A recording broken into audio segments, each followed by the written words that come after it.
going to be reading a letter from Umar Khalid, who is a scholar and a former student activist at the Jawaharlal Nehru University in Delhi, who organized a campaign against lynchings and hate.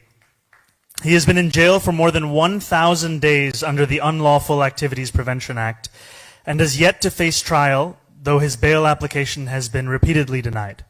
He has also faced an assassination attempt. So this is Umar's writings.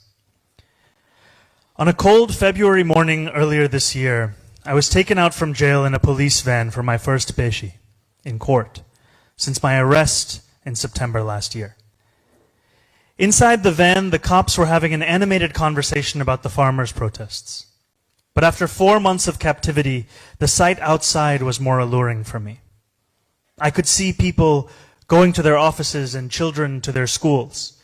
There were people in cars, buses, and on roads. Some were immersed in their phones while others were talking to each other. There was no one watching over them. They were free to go wherever, talk to whomever. It was a fascinating sight, the sight of free people. I was reminded of the past when I too, like the people I was staring at, had been free. When I entered Tihar jail back in September 2020, the first thing that struck me was an eerie stillness. Anybody who has ever been inside the complex will tell you about this eerie stillness. It seemed as if we had entered a ghost town, surrounded by high walls on all sides.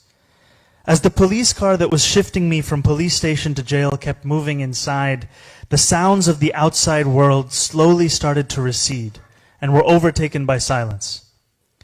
In my long hours of silence and an otherwise apocalyptic solitude, I keep telling myself not to turn bitter about my circumstances. It is quite easy to succumb to bitterness. But bitterness would not leave me good for anything productive. Certainly not for the fight we have set out to fight, of reclaiming our country from the forces of hate and divisions. I also keep telling myself to look at the larger perspective.